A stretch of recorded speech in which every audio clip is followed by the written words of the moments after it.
গেল দিনের জমজমাট উদ্বোধনী আয়োজনে সম্মানসূচক স্বর্ণপামে সম্মানিত হবার পর আজ উৎসবের দ্বিতীয় দিনেও থাকছে অভিনেত্রী মেরিল স্ট্রিপের ঝলক। রয়েছে তার মাস্টার ক্লাস। মূলত আজ থেকে শুরু হচ্ছে উৎসবের পাম অ্যাওয়ার্ড জেতার লড়াই। এই লড়াই আছে 22টি ছবি। বিস্তারিত জানাতে কান থেকে আমাদের সাথে যুক্ত হচ্ছেন পার্থ সঞ্জয়। পার্থ, আজ কি থাকছে এবং সিনেপ্রেমীদের জন্য বৃষ্টি কি কোনো বাধা তৈরি করবে? উদ্বোধনী আয়োজন কেমন হলো? অনেক ধন্যবাদ মুন্নি আরো একবার যুক্ত হবার জন্য। আপনি জানতে চেয়েছেন আসলে বৃষ্টি বাধা হবে কিনা। শো মাস্ট গো অন আজকে, এবং বৃষ্টি উপেক্ষা করে এবং ছাতা নিয়ে প্রচুর ছাতা বিক্রি হচ্ছে উৎসব প্যাভিলিয়ন ঘিরে, এবং সেই মানুষ চলচ্চিত্র জনেরা দীর্ঘ লাইন ধরে আসলে ছবি দেখার জন্য ঢুকছে।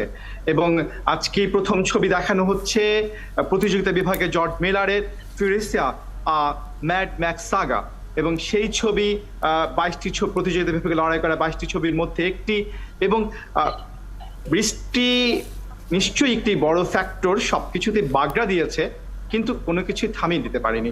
আমি রয়েছি ইন্ডিয়ান প্যাভিলিয়নের কাছে, এবং সেখানে কিছুক্ষণ আগে ইন্ডিয়ান প্যাভিলিয়নটি আসলে উদ্বোধন হয়েছে, এবং সেই প্যাভিলিয়নে আমরা রয়েছি, প্যাভিলিয়নের পাড়ে, সাগরের পাড়েই রয়েছি।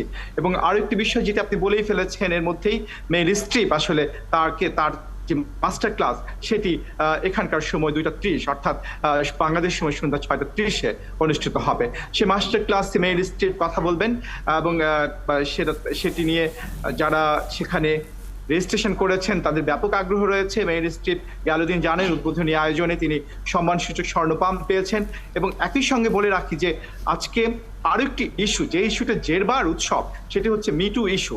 এবং সেই মিটু ইস্যুর আমি যদি বলি, মিটু ইস্যুর একটু দুঃখজনক ভাবে বলতে হয়, মিটু ইস্যু থেকে যে ছবিটি নির্মিত হয়েছে ফরাসি নির্মাতা জুডিথ গোদ্রেজ, যেটি আসলে তোলপাড় করে দিয়েছে উৎসব ভেন্যু, আজকে সেই ছবিটি দেখানো হবে। সেখানে ধারণা করা হচ্ছে এই ফরাসি যে চলচ্চিত্র ইন্ডাস্ট্রি, তার প্রায় 10 জনের মতো যারা প্রফেশনাল, যাদের মিটু ইস্যুতে যাদের বিরুদ্ধে অভিযোগ আছে, তাদের আসলে মুখোশ খুলে দেওয়া হবে।